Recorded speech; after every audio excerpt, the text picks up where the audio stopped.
Winds are not accidents. They are echoes. They follow energy.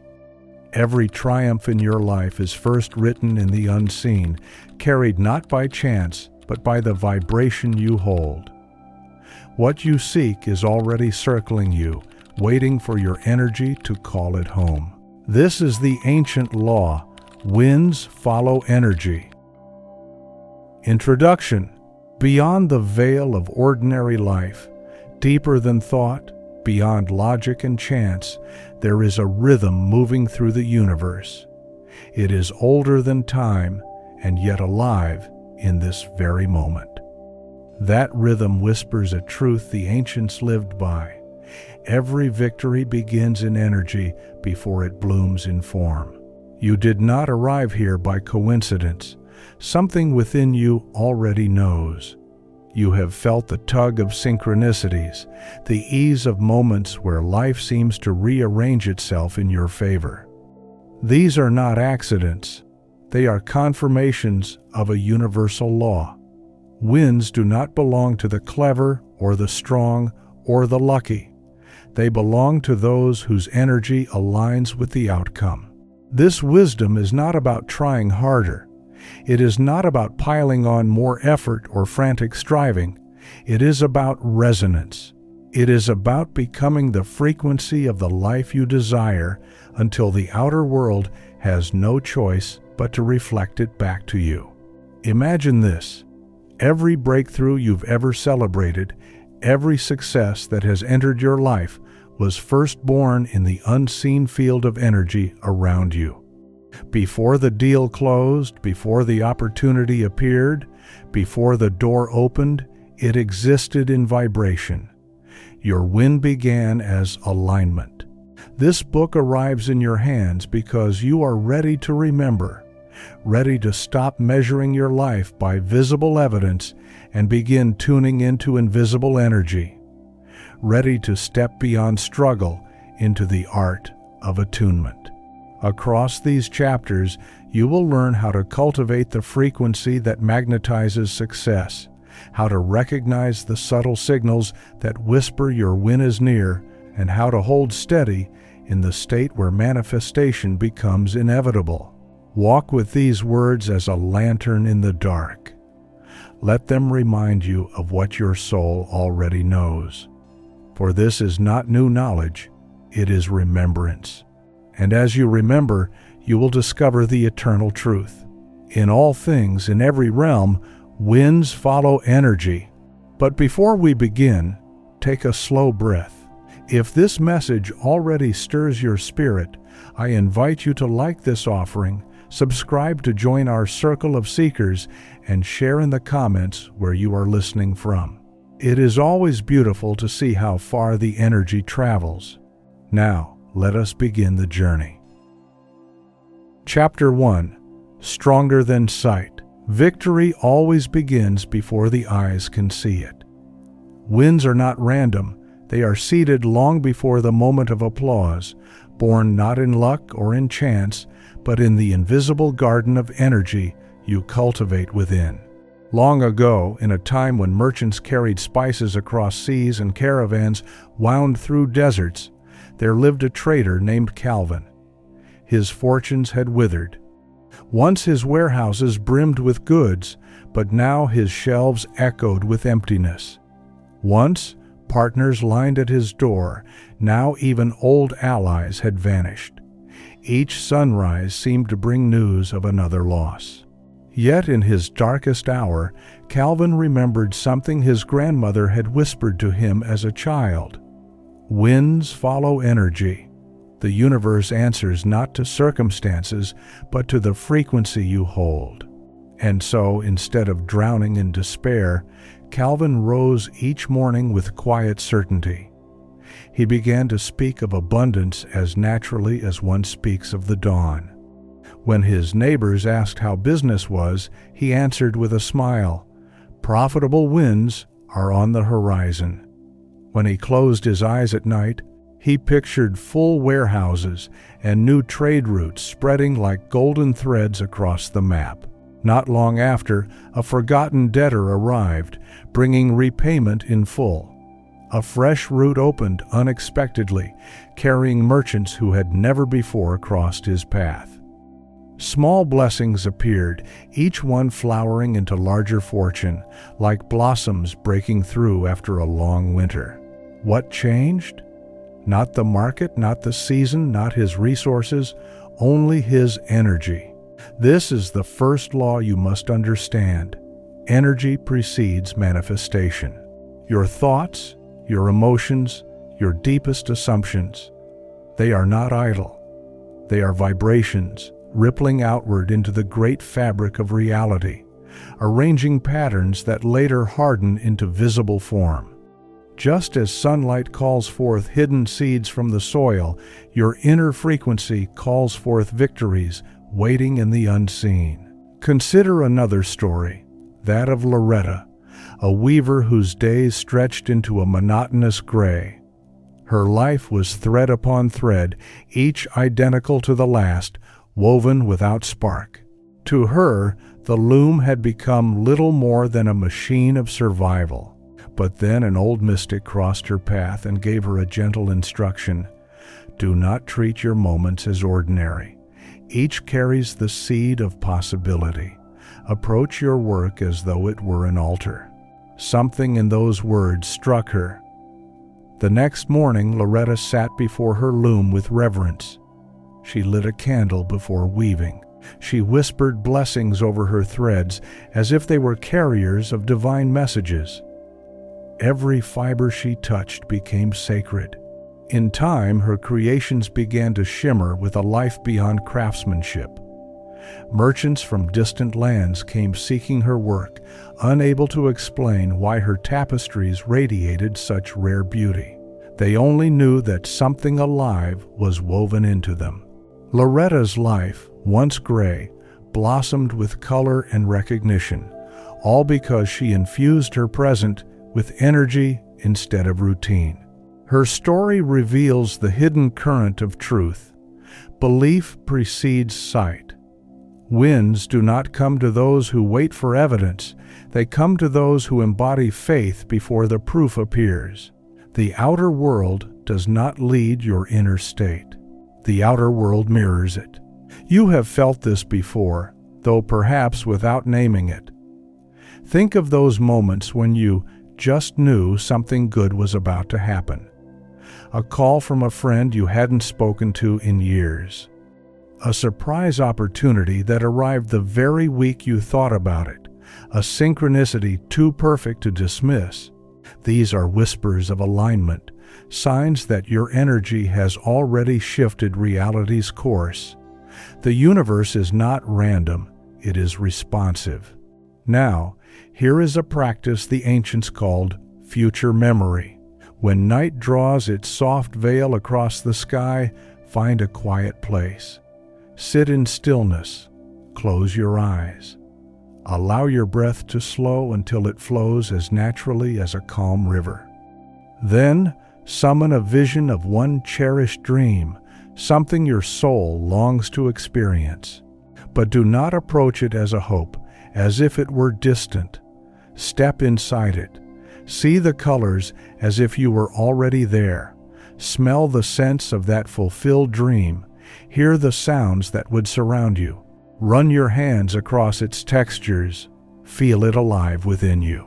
Then, let gratitude rise, not as a request for the future, but as a celebration of the present. Say within yourself, I am thankful, for it is already mine. Why does this work? Because every manifestation exists first in the realm of energy. Pure potential surrounds you, waiting for your alignment. By embodying the memory of the future now, you shift your vibration into resonance with it. You give the unseen a doorway to enter the scene. This is why winds follow energy, because energy is the blueprint, the invisible architecture upon which your visible victories are built. Your mind may resist this truth. It may ask, how can unseen energy create tangible reality? But look around. Electricity is unseen, yet it lights entire cities. Gravity is invisible, yet it holds the stars in their dance. Magnetism cannot be touched, yet it moves metal with force. So it is with your thoughts, your feelings, your beliefs. They are the strongest energy you carry, and energy always precedes form. Wins are not earned through sheer effort alone. They are summoned by the resonance of your being. Let this be the mantra you carry from this first chapter. Belief comes before sight. Energy comes before the win. The world is not waiting to convince you. It is waiting for you to align. So ask yourself, what energy am I broadcasting today? Am I radiating scarcity, or am I broadcasting abundance? Am I walking in doubt, or am I carrying faith as my frequency? For the victories of tomorrow are already forming in the unseen today, and they will always, without fail, follow your energy. Ancient practice. Tonight, before sleep, close your eyes and live one dream as if it were real. See it, feel it, breathe it. Then whisper, "It is already done." Chapter 2. The Pull Before the Prize. Every dream that draws near will, at first, test the strength of the one who calls it. The prize never arrives without the pull, for the universe knows that what is fragile cannot yet hold what is sacred. Before the breakthrough comes the stretching. Before the harvest comes the fire that refines the seed. This is not punishment, it is preparation. In the narrow streets of an ancient marketplace, a young jeweler named Margaret labored at her craft. Each day, her hands shaped metal into intricate designs, and each piece she made carried a whisper of her soul's longing. She dreamed not merely of selling trinkets, but of displaying her creations in the grand bazaar, where the finest artisans were celebrated and where recognition could change her life. She prayed, she visualized, she worked with relentless devotion. Yet each attempt to secure her place seemed to dissolve into smoke. The merchant council delayed their decision without reason. Sudden storms washed out the busiest market days. Her most exquisite pieces remained hidden in the quiet corners of her stall, unseen by those who might have cherished them. Frustration grew heavy in her chest. How could so much effort yield so little fruit? How could desire burn so brightly, only to be met with silence? But what Margaret could not yet see was that the universe was not ignoring her dream. It was preparing her spirit to hold it. This is the secret rhythm of manifestation. When your desire approaches the threshold of reality, your energy is placed in a furnace. The fires of delay refine your faith, stretching your capacity to trust. Just as gold must be purified before it shines, your energy must be strengthened to sustain the weight of the blessing. The pull before the prize is not an obstacle. It is proof that the prize is near. Think of your energy as a vessel. If a small cup is asked to hold a river, it will shatter. So the universe expands your container before it fills it. Every disappointment, every apparent failure, every unexpected detour is an invitation to widen your capacity, to hold steady when evidence is scarce, to radiate certainty even when results appear absent. There once lived a quiet seeker named Stanley, who understood this truth only after long years of meditation in his humble stone dwelling. Each dawn, he sat beneath an old olive tree, holding a vision of teaching wisdom to the people of his village. He imagined himself speaking, guiding, sharing truths that had been revealed in his stillness. But day after day, his words seemed to fall into the void. The villagers rushed past, absorbed in their daily concerns, blind to the depth that burned within him. Years passed this way. Yet still, Stanley kept his ritual. Still he sat. Still he held the inner flame. He tended his energy as one tends a fire in the night, knowing that even a single ember carries infinite potential. Then, on an ordinary morning, a traveling merchant stopped beneath the olive tree to rest. Drawn into conversation, the merchant soon recognized the depth of wisdom radiating from Stanley's words. With reverence, he invited Stanley to travel with him, carrying his teachings across distant lands. Within months, the wisdom that had been ignored by a single village began transforming thousands of lives. And suddenly, Stanley saw the truth. His years of silence were not wasted. They were preparation. The universe had been waiting for the moment when both teacher and students were ready for one another. The pull had refined the vessel so that the prize could finally pour forth. When life slows, when delays stack like stones across your path, the mind is quick to cry, "I am forgotten, I am denied." But pause and listen deeper. The energy of delay is not denial. It is design. The soil must soften before seeds can sprout. The vessel must widen before water can be poured. The spirit must steady before the blessing arrives. Your role is not to panic when the universe seems still. Your role is to trust that what is unseen is not inactive. Every delay is a signal that greater alignment is forming beyond your present sight.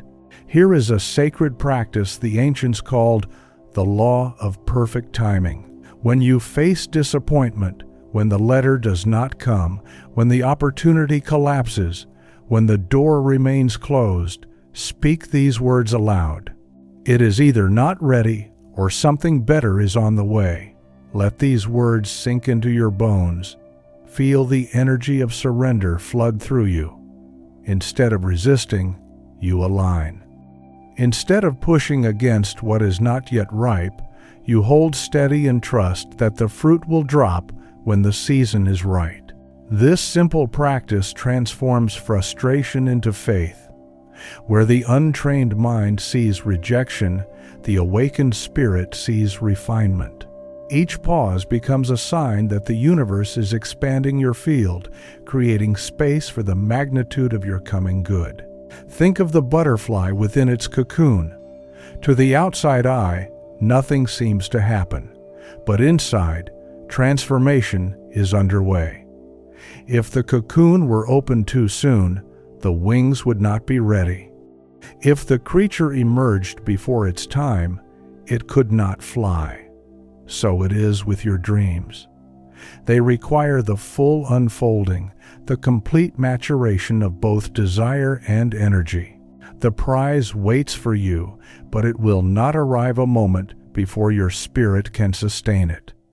Winds follow energy, and so the energy must first be refined. This is why the ancients said that delay is sacred. Every unfulfilled desire is not a punishment, but a promise. A sign that the universe is rearranging itself, weaving unseen threads into the perfect tapestry of your destiny. So the next time life seems to stall, do not ask, "Why me?" Instead, ask, "How am I being prepared?" Feel the shift in perspective. Suddenly, the weight you carry is not a burden, but training. The delay is not emptiness, but expansion. The silence is not absence, but incubation. And when at last the prize appears, as it always does, you will see clearly why the pull was necessary. You will recognize that every obstacle was a chisel shaping you. Every delay was a tide gathering strength before rushing to the shore. Take this teaching into your life now. The universe has not forgotten you. The universe is preparing you. The prize already belongs to you, but your energy is being readied to receive it. Breathe into this truth. Whisper to yourself, "The pull is sacred. My prize is assured. Winds follow my energy." Ancient practice for today. Think of one dream that feels delayed. Close your eyes and bless the delay. Say, "This pause is perfect. It is preparing me. When it comes, I will be ready." Notice how your body softens, how your heart steadies, how faith begins to replace frustration. This is how you step into alignment with the law. Chapter 3. Faith is frequency. Faith is not waiting. Faith is not hoping. Faith is a vibration, a living frequency you send into the great field of reality. It is not passive. It is power in motion. When your energy hums with certainty, the universe cannot help but respond. Winds follow energy, and the energy of faith is the highest magnet for victory. In the bustle of an old marketplace, a merchant named Irving arranged his modest wares with careful precision. Day by day he set up his stall, counting coins that barely kept him fed. He had studied the principles of manifestation. He had repeated affirmations until the words tasted hollow. He had visualized himself successful, yet his pockets remained nearly empty. Doubt crept in like a cold mist. Could invisible laws really shape the tangible world? Was he foolish for believing? One evening, as the marketplace dimmed and shopkeepers folded their tents, a dignified stranger paused at Irving's stall. He lifted a trinket, examined the arrangement of items, and said with quiet admiration, "Your attention to detail speaks volumes. Few display such care in their craft. It is rare to find such dedication." The words struck Irving like a shaft of sunlight breaking through thick clouds. It was not a coin, it was not a sale. Yet it was a recognition, arriving precisely when his faith trembled. The universe had sent him confirmation, a reminder that his frequency was being heard, even if the evidence had not yet crystallized fully. In that moment, Irving understood. Faith is not an idle posture, it is an energy you emit. Every thought, every heartbeat of belief or doubt ripples outward, and the universe, like a vast echo chamber, returns what you broadcast. Faith is not a someday virtue, it is a frequency now. Think of a musician preparing to perform. Before the music begins, the strings must be tuned. A violin out of tune cannot create harmony, no matter how skillfully it is played. Your life is no different. If your inner vibration is dissonant, the outer world reflects the discord. But when faith tunes your being into resonance, you become an instrument of manifestation, and your reality responds in perfect harmony. Dorothy, a woman of humble means, discovered this truth by accident. In her small cottage, she created a vision board filled with images of her heart's desires: a house by the sea, a garden overflowing with roses, a table where friends gathered in laughter. Each morning, she did something unusual. She greeted those images as if they were already present. "Good morning, beautiful home," she whispered to the picture of the oceanfront cottage. "I can already smell the salt breeze." To the roses, she said, "You are blooming magnificently this year." Neighbors mocked her ritual, shaking their heads at her pretend conversations. But Dorothy was not pretending. She was aligning her frequency. She was speaking to her dreams as one speaks to dear friends, naturally, joyfully, intimately. Within months, doors opened. A property listing appeared, perfectly aligned with her vision. An inheritance she never expected fell into her lap. Circumstances arranged themselves with uncanny precision. The house by the sea became hers. The roses bloomed in her garden. What had once been images on a board became the walls she touched, and the fragrance she breathed. The lesson is clear. When faith becomes as natural as breathing, reality must mirror it. Faith is not something you perform, it is something you embody. It is not convincing yourself of worthiness, it is knowing you already are. But here lies the challenge. Most people live in cycles of half-faith. They affirm abundance while radiating fear. They speak of certainty but carry doubt in their energy. The universe does not respond to the words of your mouth. It responds to the song of your vibration. This is why so many prayers seem unanswered, so many affirmations unfulfilled. The words are spoken, but the energy behind them is dissonant. Saying "I am wealthy" while feeling poor only amplifies the vibration of lack. But saying "I am wealthy" while vibrating with the joy of already having, this creates magnetic congruence. Winds follow energy, not language. You must ask yourself, what frequency am I truly broadcasting? Not what words am I speaking, but what energy am I embodying? Even your casual thoughts, the silent conversations you have with yourself, emit vibrations. Every sigh of doubt, every spark of trust, each moment of gratitude or complaint, these are frequencies sent into the cosmic sea. Imagine standing on the shore with a tuning fork. Strike it, and the air begins to hum. Another tuning fork of the same note, though untouched, will begin to vibrate in resonance. This is the law of attraction. Your faith is a tuning fork. The universe resonates with the frequency you strike. Now, here is a practice you can take into your day. Set an alarm to ring 3 times, morning, noon, and evening. Label it Faith Check. Each time it sounds, pause. Take one deep breath and declare, "I am vibrating in certainty. My wins are already mine." Do not rush. Feel the words. Let them saturate your being. Smile if you can. Notice how your body responds.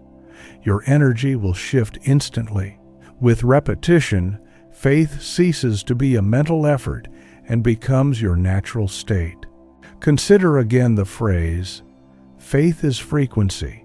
It means your faith is not a belief you hold in your mind, it is a song you carry in your cells. When you walk with faith, people feel it in your presence before you speak. Opportunities feel it and gravitate toward you. Synchronicities feel it and align themselves. Think of it this way.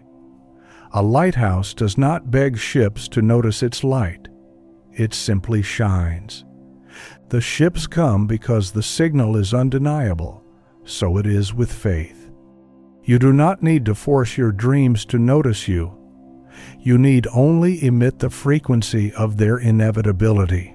Do not confuse faith with denial.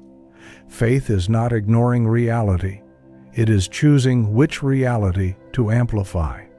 Faith does not say, "I am not struggling." Faith says, "Even in this struggle, I am aligned with victory." Faith does not deny what is. It declares what is becoming. This is the essence of winds following energy. Your faith plants the seed, nurtures it, and brings it to bloom. Without faith, the soil of your energy remains barren, no matter how many seeds of effort you scatter. There is a reason why every tradition, every culture, every lineage speaks of faith as central to transformation. It is not superstition, it is physics. The frequency of faith collapses probability into reality. It bridges the unseen and the seen. When you understand this, your role becomes simple. Do not worry about how or when. Do not chase outcomes like a beggar at the gates of destiny. Instead, become the energy of your win. Tune yourself to its frequency. Carry faith not as a burden, but as your breath. And so, I leave you with this meditation. Close your eyes. Feel the desire that beats in your heart. Now, instead of asking for it, assume it is already present. Let gratitude rise. Whisper, "Thank you. It is done." Sit in that certainty for a moment. Notice the shift. That is faith as frequency. Winds are not ahead of you. They are circling, waiting for alignment. And when your faith hums with certainty, reality cannot help but sing in harmony. Ancient practice for today. 3 times stop what you are doing and say, "I am vibrating in certainty. My winds are already mine." Do not just say it, embody it. Let your cells carry the song. Let your energy broadcast it. The universe is listening. Chapter 4. When energy gets heavy. There is a weight that does not come from stones upon the back, nor from burdens placed upon the shoulders. It is the weight of thought, the invisible heaviness of a mind caught in endless motion. It is the exhaustion that arrives not after labor of the hands, but after battles within the heart. When energy grows heavy, manifestation slows. The stream that once flowed becomes a stagnant pool, clouded and still. In the hours before dawn, Wallace paced the length of his chamber. His feet barely moved across the rug, yet in his mind he had traveled 1,000 miles. He rehearsed every possible outcome, considered every potential failure, constructed countless what-ifs until his spirit was entangled in a net of his own making. Though his body remained still, he was more tired than the laborer who had hauled stones all day. He was drained not by action, but by resistance. Perhaps you know this state. The sleepless nights where your thoughts spin faster than wheels in mud. The hours wasted on rehearsing conversations that may never occur. The endless tally of plans, revisions, and strategies until your very soul feels weary. This heaviness is not productivity. It is energy turned against itself. Here lies an eternal truth. Tired energy blocks arrival energy. The law of attraction does not respond to frantic thought, nor to the volume of your mental noise. It responds to the clarity of your vibration. Just as a murky pond cannot reflect the stars above, a cluttered spirit cannot mirror the abundance waiting in the unseen. The universe does not reward exhaustion. It rewards alignment. Consider the way a flower blooms. The petals do not strain against themselves, tearing apart to force their opening. They unfold when the warmth of the sun touches them, when the soil holds them steady, when the rain nourishes them in season. The blossom opens not through struggle, but through surrender. So it is with your life. The seed of your win does not require you to tear yourself apart in worry. It requires you to allow the sun of faith, the water of gratitude, and the soil of patience to do their work. Strain blocks, surrender allows. Winds follow energy, and heavy energy suffocates the victory that lightness would allow to enter. Hattie, a woman overwhelmed by endless to-do lists and expectations, discovered this truth in an unexpected way. Each day, she rose with urgency, her mind already racing before her feet touched the ground. By nightfall, she collapsed into bed, not fulfilled, but defeated. Though she worked endlessly, the abundance she longed for seemed always out of reach. One morning, in a moment of frustration, she made a radical choice. She canceled her appointments. She cleared her schedule. She declared a day of sacred emptiness. Instead of pushing, she sat at her desk and began writing letters of gratitude, not for what she had, but for what was already arriving in the unseen. "Thank you for the perfect home," she wrote. "Thank you for the abundance that flows with such ease. Thank you for the opportunities that arrive at the right time." She sealed each letter and set them aside, not with desperation, but with release. She did not wait by the window or check the post. She allowed her gratitude to ripple outward like waves into the cosmos. 7 days later, her manifestations began to arrive one by one. A job opportunity fell into her lap. Unexpected money reached her account. Friends appeared with support she hadn't asked for. Each blessing flowed not from her striving, but from her surrender. The lesson was clear. Her wins were never waiting for more work. They were waiting for her energy to lighten. Here is what the heavy energy of striving forgets. Rest is not laziness. Rest is energetic realignment. The farmer does not force his crops by tugging at their stems. He allows the rains to come, the soil to breathe, the sun to shine. He understands that growth requires space. The musician cannot play a melody without the silence between notes. The breath cannot continue without the pause between inhale and exhale. So it is with you. You must create space for blessings to enter. Without space, energy stagnates. Without rest, alignment collapses. Without release, manifestation is delayed. Modern life often worships the grind, glorifying endless effort as if exhaustion were proof of worth. But the universe does not bend to the tired. It bends to the aligned. Your energy is your offering, and when it is heavy, the universe cannot pour into it. Think of water again. If a cup is already full, nothing more can be added. If the water within is murky, the light cannot pass through it. But when the cup is emptied and cleansed, it becomes ready to receive. In the same way, your energy must be light, spacious, open. This chapter invites you into a new way of being. When you feel heaviness, do not push harder. Pause, cancel one obligation, step away from the wheel of striving. Use the time not to fill but to empty. Sit in stillness.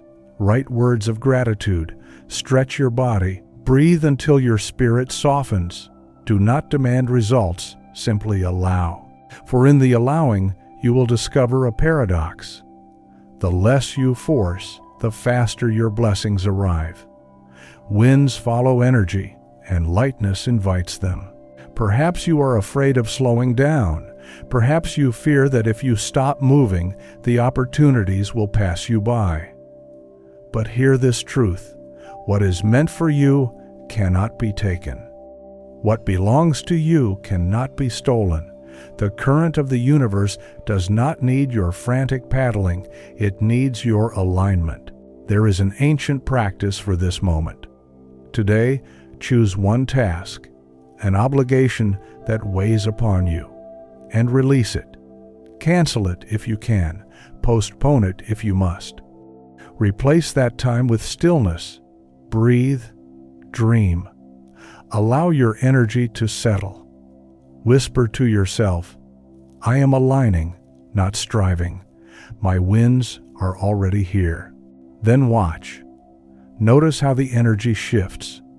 Notice how opportunities appear not in your rush, but in your rest. Notice how the heavy begins to lift. This is the law. Heavy energy blocks, light energy attracts. Striving delays, surrender accelerates. You do not need to prove yourself worthy by exhaustion. You need only become aligned.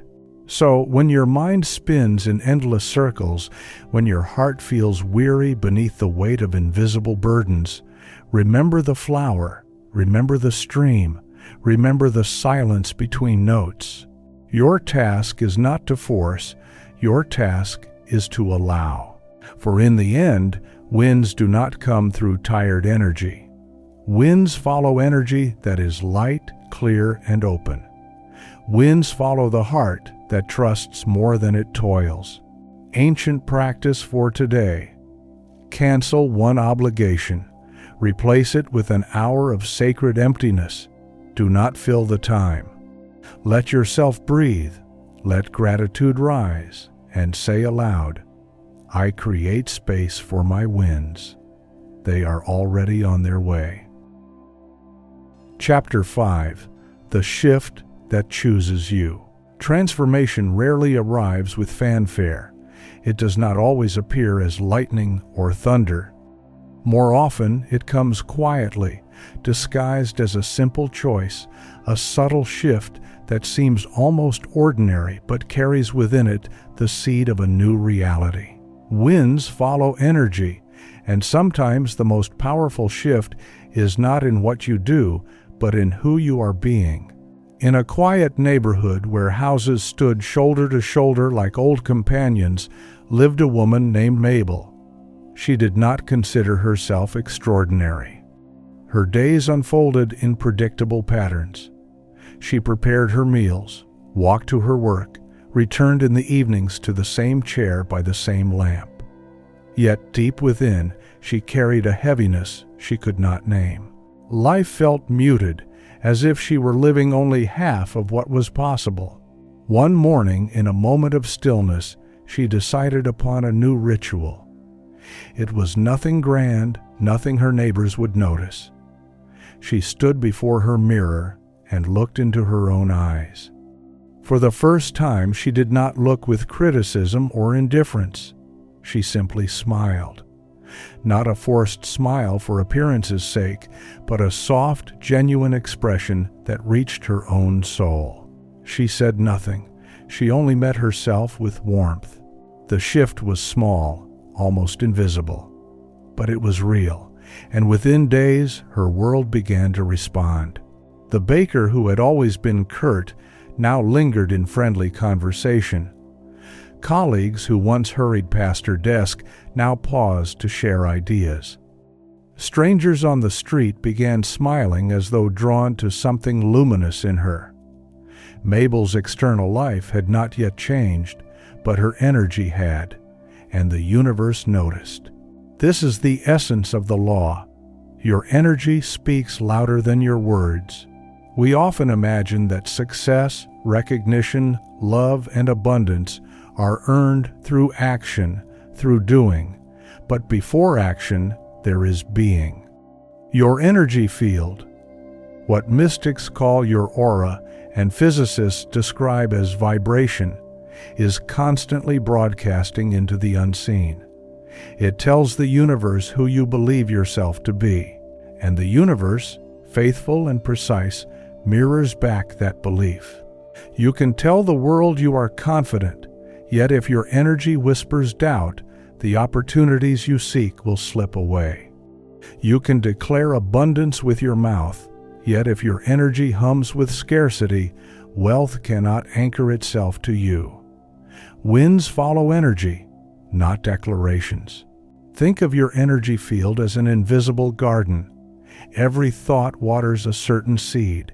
Every feeling nurtures or withers a certain bloom. If you carry anger, weeds grow tall. If you carry fear, the soil hardens and few blossoms emerge. But if you carry faith, gratitude, and joy, your garden flourishes in colors unseen. This is not poetic metaphor alone, it is spiritual physics. Like attracts like. Resonance draws resonance. Your energy does not simply decorate your life, it architects it. Luther, a modest accountant, understood this principle intuitively, though he had never studied sacred texts. His circumstances were unremarkable. He earned a small wage, lived in a modest flat, and passed most days in routines that looked ordinary to the outside world. But within, he made a decision. He would no longer present himself as less than. Each morning, though his title had not changed, he dressed in sharp suits. He walked to his office with the poise of one who already belonged at the table of decision-makers. He held himself upright, spoke with assurance, and carried himself as though opportunity were already his companion. Luther was not pretending, he was embodying. He was broadcasting the energy of his future self before it was visible. And soon the world responded. A client mentioned an opening at a larger firm. A colleague recommended him for a consulting position. Invitations flowed his way, not because he had begged or pushed, but because his energy had whispered his readiness. The universe did not see Luther's current title. It felt his vibration of leadership, and as always, winds followed the energy. Here lies a profound secret. Becoming precedes receiving. Most people live by the reverse law. They believe, once I have wealth, then I will feel abundant. Once I find love, then I will feel worthy. Once I succeed, then I will feel confident. But the true law is opposite. You must first feel abundant, and wealth will mirror you. You must first feel worthy, and love will embrace you. You must first feel confident, and success will arrive to affirm it. The shift that chooses you is the moment you decide to embody your future self now. It is the choice to live as if you are already standing in the reality you desire. This is why Mabel's simple act of smiling at her reflection carried so much power. She shifted from seeing herself as ordinary to seeing herself as radiant. That tiny choice whispered to the universe, I am ready to be seen. I am ready to shine. And so, the universe arranged itself to match her new frequency. Perhaps you have been waiting for the world to change before you change your posture. Perhaps you have been waiting for evidence before you embody certainty. But what if the evidence is waiting for you? What if the universe is holding blessings just beyond your reach, waiting for your energy to match them? Winds follow energy. The moment you shift your vibration, reality bends to follow. Now, let us ground this wisdom in practice. Choose one action today, not a grand gesture, not an impossible leap, but one subtle embodiment of your future self. It might be how you walk into a room, how you dress, how you speak, how you greet your reflection in the mirror. Let it be simple, but let it be congruent with the reality you are calling forth. If you are manifesting abundance, carry yourself as one who is already abundant. If you are manifesting love, carry yourself as one who is already loved. If you are manifesting success, carry yourself as one who has already arrived. Do not wait for evidence. Create the evidence in your energy first. Understand this: the universe cannot resist congruence. When your inner state and your desired outcome vibrate at the same frequency, manifestation is inevitable. It is not a question of if, it is a question of when. Your role is not to force. Your role is to align. So ask yourself, what is one shift I can embody today? Not tomorrow, not when the evidence arrives, but now. The answer may surprise you with its simplicity. It may be a smile, a posture, a tone of voice, a choice of clothing, a single act of generosity. Do it, embody it, and watch how quickly the universe notices. For the truth is this: you do not wait for the shift waits for you, and when you take it, the prize follows, because winds always follow energy. Ancient practice for today: stand before your mirror, smile, not for show, not for others, but for yourself. See your reflection and whisper, I choose this energy now. I am already who I desire to be. Carry that energy into your day. Let the shift choose you. Chapter 6. Letting Be, Not Letting Go. There is a story many tell themselves, that freedom is found only in forgetting, that healing means erasing the past, and that moving forward requires letting go. Yet the deeper truth is subtler, softer, and far more powerful. The path is not about letting go, it is about letting be. The past is not an enemy to defeat, nor a chain to be broken. It is energy, and energy can never be destroyed. It can only be transformed. To let go often implies resistance, a struggle to push something away, a battle against what was. But to let be, that is surrender. That is allowance. That is the doorway to flow. Irene walked this path unknowingly. Each morning, she strolled through the winding paths of an ancient garden, her steps carrying the quiet weight of memory. Years had passed since her great misstep, the one she could not forgive herself for. Time had moved forward, yet her spirit remained tethered to that single moment when everything seemed to crumble. The failure haunted her like a shadow. She replayed it again and again in her mind, her thoughts trying to rewrite history, her emotions looping the same regret until even beauty seemed dulled. She longed to let it go, yet the harder she tried, the tighter it clung. One morning, as sunlight filtered through leaves, she stopped beneath an old tree. She whispered to herself, not a command, not a demand, but a simple acknowledgement. It happened. It is part of me, and I allow it to be. Something shifted. The shadow did not vanish, but it softened. The memory remained, but its claws released. By ceasing her struggle, she allowed life to flow again. She discovered what sages have always known. The river does not resist the rocks in its path. It flows around them, reshaping them with time until even the hardest stone becomes smooth. Your past, too, is not here to chain you. It is here to be transformed by the current of your energy. What you resist grows stronger. What you bless dissolves. When you grip tightly to regret, you create dams that block the flow of abundance. But when you allow, when you release resistance, the current carries you forward. Winds follow energy, and energy bound to old wounds cannot rise to meet new victories. There was once a painter named Vincent.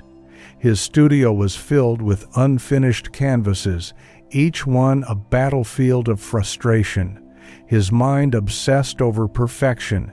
Every brushstroke felt heavy with expectation.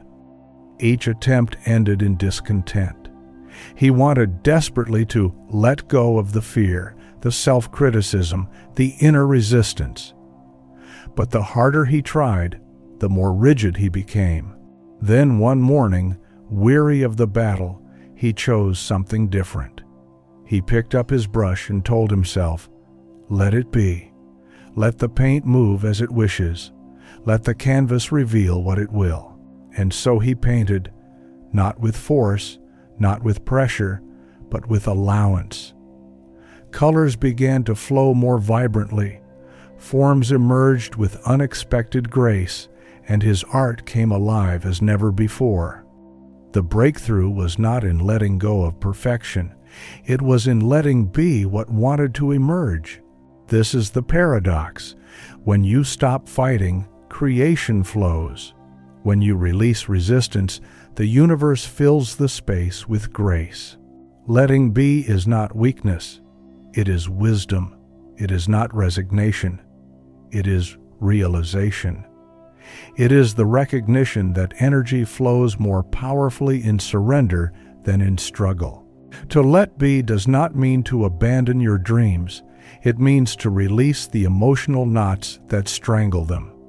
It means to breathe, to trust, to allow the current of life to carry you rather than forcing the tide. Think of water in a stream. If you place your hand tightly against the current, the water pushes harder, straining against your resistance. But if you lift your hand and allow the flow, the water moves freely around you. So it is with the past, with mistakes, with disappointments. The harder you fight to erase them, the heavier they become. But the moment you let them be, their power dissolves. Winds follow energy. The victory you seek is already waiting, but it cannot enter a heart crowded with resistance. Let us be clear. Letting be does not mean apathy. It is not pretending you don't care, nor is it blind acceptance of injustice or suffering.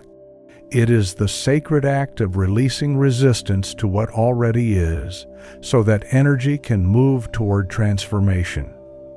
Only when you let the moment be can you choose a new one.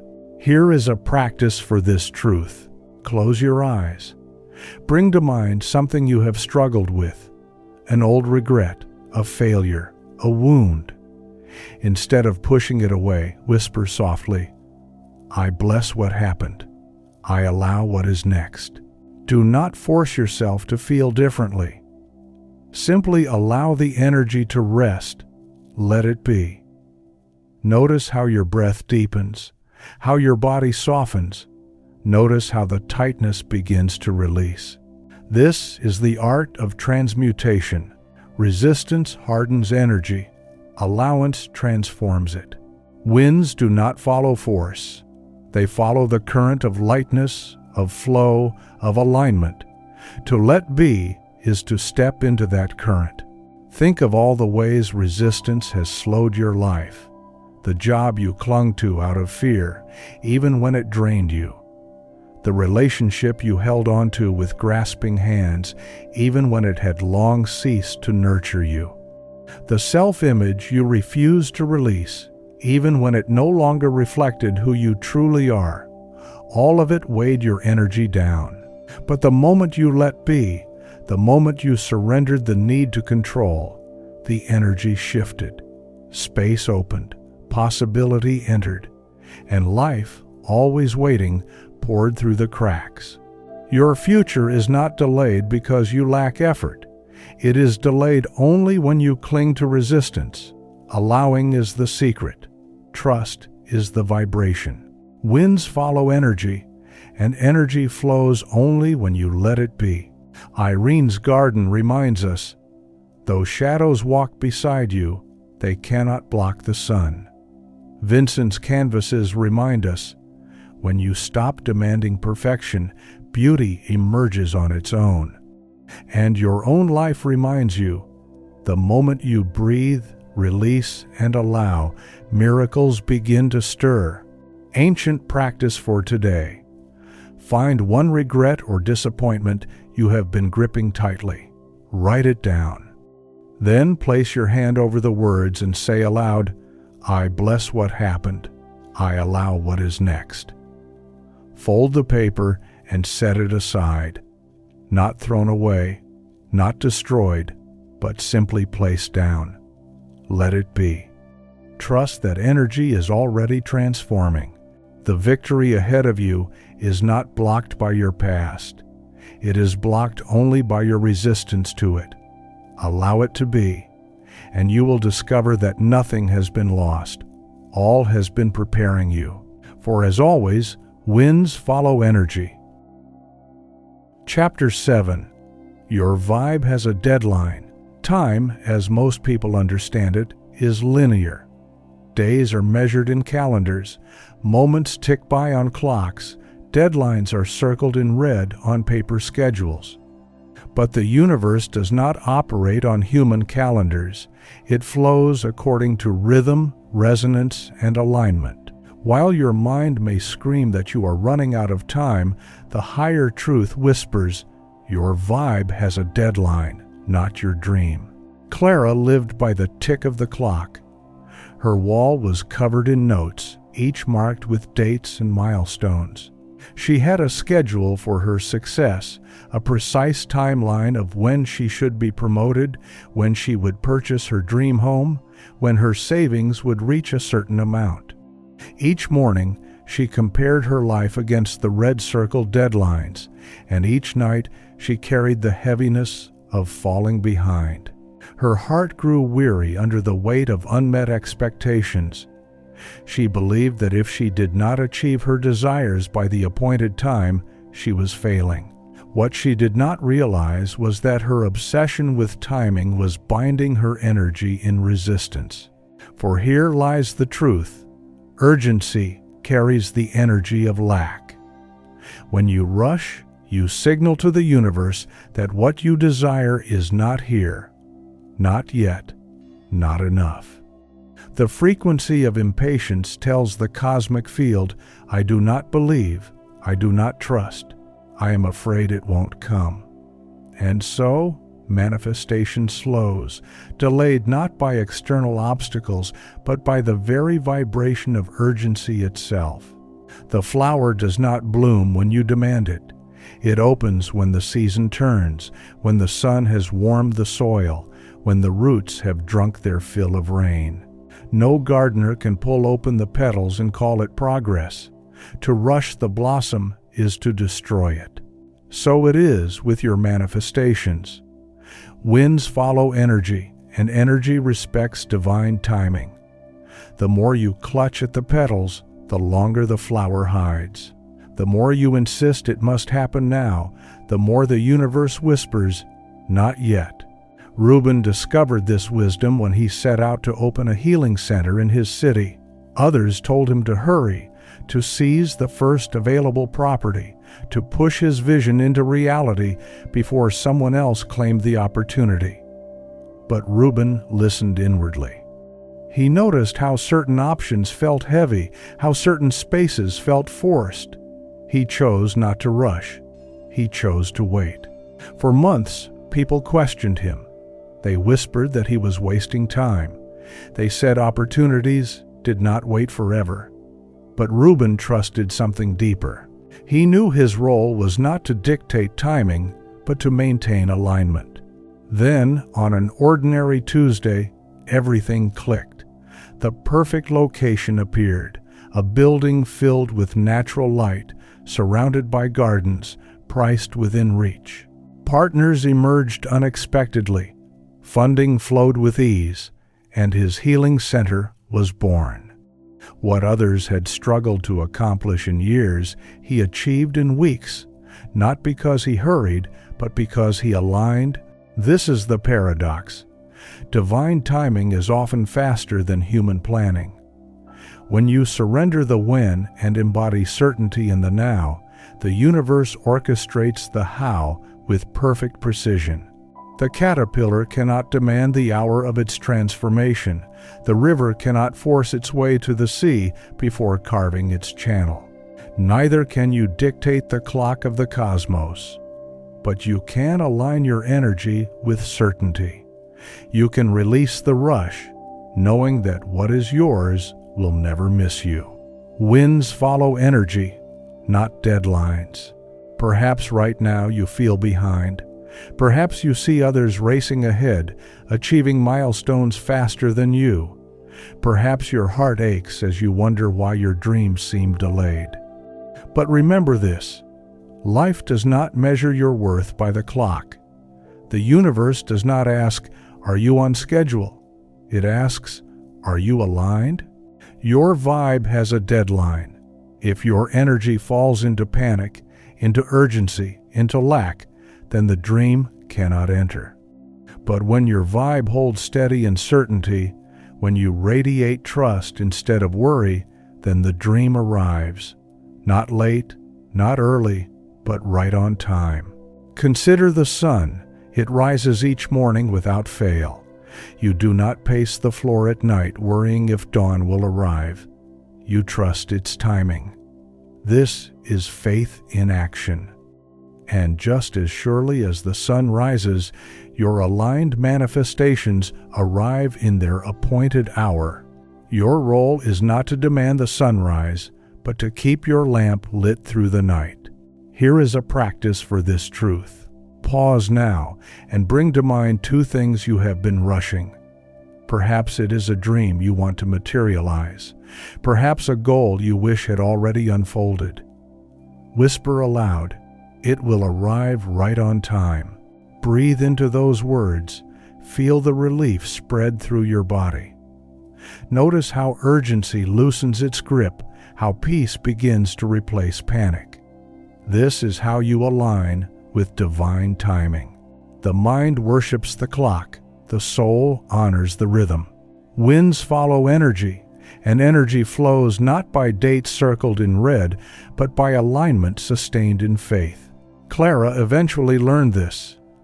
After years of chasing her own deadlines, She paused. She burned the papers on her wall and replaced them with a single affirmation: "It will arrive right on time." From that day, her energy shifted. She no longer counted days. She celebrated them. She no longer tracked milestones. She trusted alignment.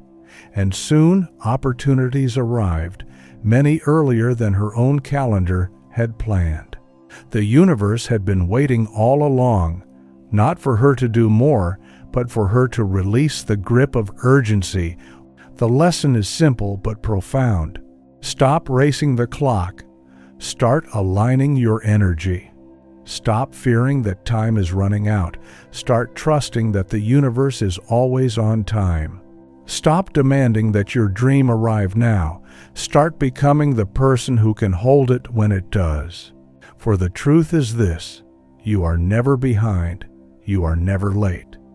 You are exactly where you need to be, learning, refining, and aligning. And when the time is right, the prize will appear. Not a moment sooner, not a moment later, but in perfect timing. Ancient practice for today. Write down one dream that feels late, then across the page, write: "This will arrive right on time." Read it aloud. Breathe deeply. Feel the certainty take root in your energy. Let urgency dissolve into trust. Winds follow energy, and when your energy hums with trust instead of urgency, with peace instead of panic, with faith instead of fear, then you will see clearly. Your vibe has a deadline, but your dreams do not. They will always arrive exactly when you are ready. Chapter 8. Signs are alive. The universe is always speaking. Not in the booming voice of thunder, not in words carved across the sky, but in whispers, subtle, symbolic, shimmering through the ordinary. To those who walk unaware, signs look like coincidences. To those who are awake, they are confirmations. Every sign is alive. Every sign is a conversation between you and the divine field.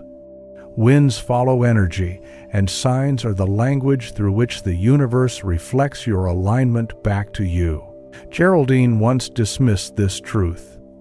One crisp autumn morning, she noticed the numbers 11 glowing on her dashboard clock. Later that day, the same sequence appeared on a receipt, on a phone number, and even on the page of a book she had randomly opened. She shrugged it off, labeling it as mere chance. That same week, a golden opportunity presented itself, a business venture introduced by a friend. But Geraldine hesitated, doubting whether the timing was right. She let it slip away. Months later, she discovered that the venture had flourished beyond imagination. Looking back, she realized the repeating numbers had not been accidents. They had been invitations, living signals that her alignment was near. She had ignored the conversation. The universe speaks in patterns. It repeats what you need to notice. Numbers, animals, phrases overheard at just the right time, dreams that echo waking life. All of these are not random. They are signs, alive and pulsing with guidance. Just as radio waves are always transmitting, whether or not you tune your dial, universal signs are always present. Some call them synchronicities, some call them omens, some call them divine winks. Their names differ, but their nature is the same. They are confirmations. They are mirrors. They are bridges from the unseen into the seen. And they are most alive when you stand at a crossroads. When your choices matter, when you are nearing a manifestation or a shift of destiny. Elmer, a craftsman in a mountain village, lived this truth in a way that saved his life. One morning during his meditation, he felt a gentle nudge from within, a whisper urging him to delay his usual trip to the next town. It made no logical sense. The sun was shining, his cart was ready, and his errands were waiting. But something in the whisper felt alive. He listened. Hours later, news reached him that a massive landslide had crashed down along the very road he would have traveled at that exact hour. That quiet voice, that subtle inner sign, had preserved his safety. The universe does not always shout. Most often it nudges. It places a feather in your path before it sends a brick, and only if ignored will it finally send the wall. Your role is to notice the feathers. Signs multiply when you honor them. Gratitude is the amplifier. Each time you pause to recognize a sign, you strengthen the bridge of communication. Each time you say, "Thank you," the signals grow louder. Just as a friend speaks more when they know you are listening, the universe reveals more when you acknowledge its whispers. This is not superstition, it is resonance. Your energy expands when you honor synchronicities, making you more sensitive to the flow of universal guidance. Do not demand signs, but invite them. Do not grasp at meanings, but allow them. A sign's power is not in how quickly you decode it, but in how deeply you trust it. Some signs reveal their meaning immediately. Others unfold in time, like puzzle pieces that only make sense when the full picture appears. Patience is part of the dialogue. Trust is the vibration that keeps the channel open. You have felt this before. The song that played on the radio just as you were thinking of someone, the random stranger who spoke words echoing your private prayer, the animal that crossed your path in a moment of decision. These are not intrusions of chance. They are alignments, living confirmations. There is a danger, though, in chasing signs with desperation. If you demand constant confirmation, you signal doubt rather than trust. The need for proof is often born of fear. The true power lies in openness, not obsession. Ask for guidance, yes, but hold it lightly. When the sign comes, say thank you and move forward in faith.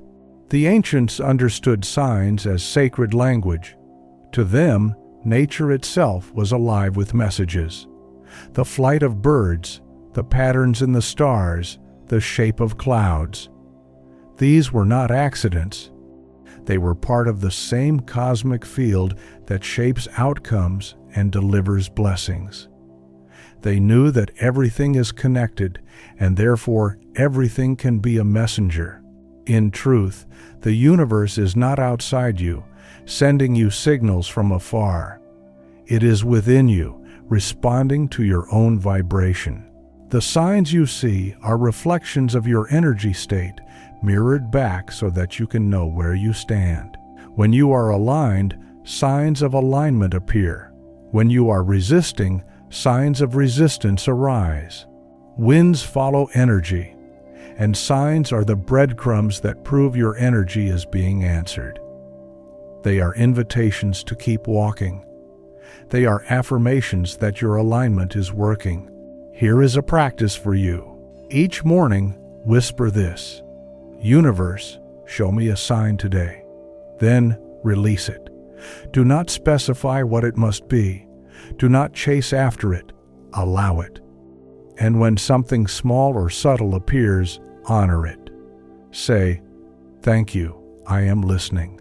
Over time, you will find the signs grow more frequent, more powerful, more undeniable. The dialogue deepens. The conversation becomes alive. Geraldine's missed opportunity reminds us that signs are not decoration, they are alive. They point toward real moments, real doors, real choices. Ignoring them carries consequence. Honoring them carries acceleration. So remain receptive, trust the small nudges. Do not brush away repeating numbers or whispers of intuition as meaningless. They are not meaningless. They are the language of the universe guiding you home. Winds do not appear randomly. They ripple forward through signs first. Every great manifestation leaves traces before it arrives. Learn to notice them, and you will never again feel lost.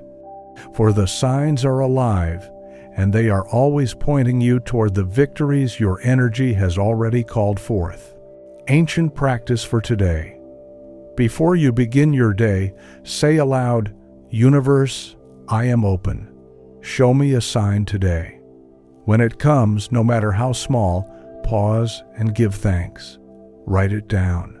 Let gratitude turn coincidence into confirmation. Chapter 9. Energy Debt. The universe moves in cycles, in rhythms, in flows of give and receive. Like the inhale and the exhale, like the ebb and the tide, all energy is designed to circulate.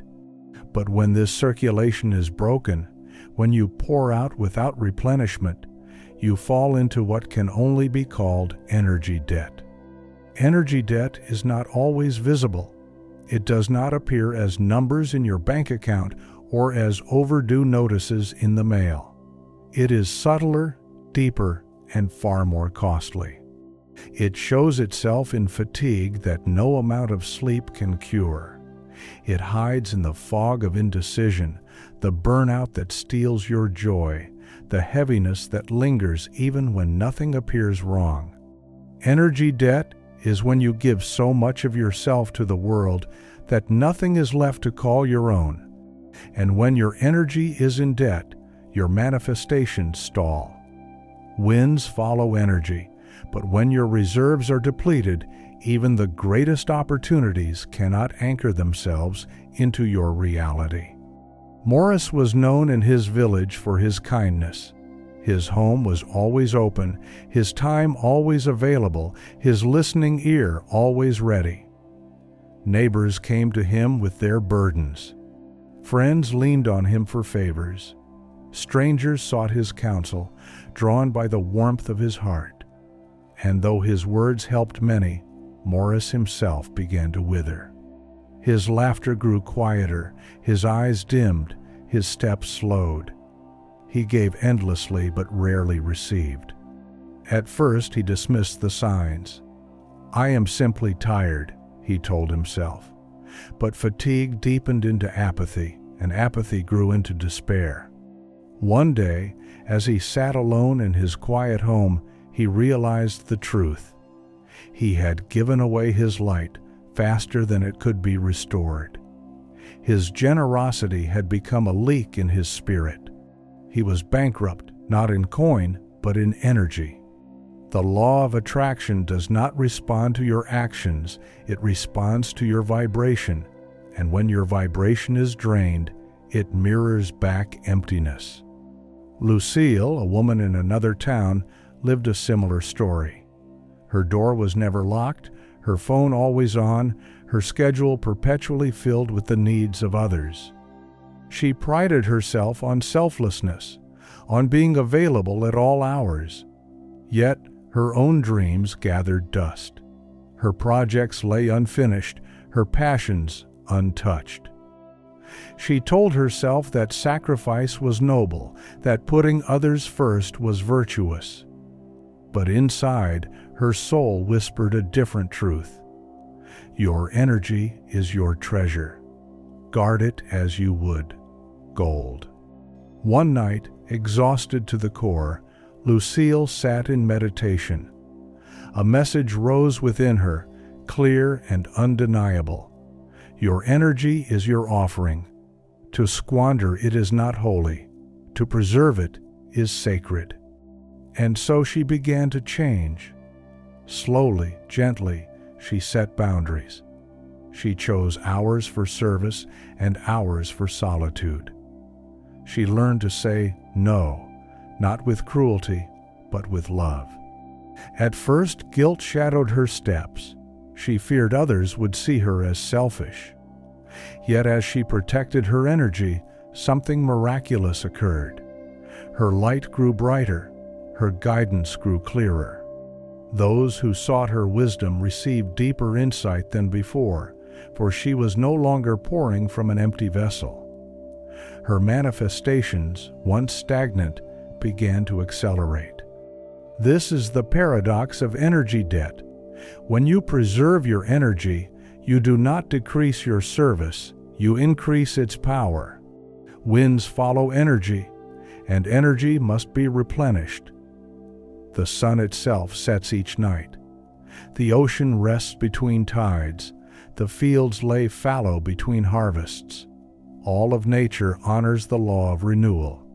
Why then do we imagine we are exceptions? To run endlessly without restoration is to defy the rhythm of creation, and when you defy rhythm, your energy collapses. Energy debt comes in many forms. It appears when you say yes to obligations that drain you. It appears when you stay in conversations filled with gossip or complaint. It appears when you neglect your rest, your joy, your solitude. Every moment of unconscious overgiving is a withdrawal from your soul's account. The universe cannot pour into what is already depleted. A dry well cannot quench thirst. A burnt-out spirit cannot magnetize abundance. You must learn to treat your energy as sacred currency. Spend it wisely. Invest it where it multiplies. Protect it from thieves, whether external or internal.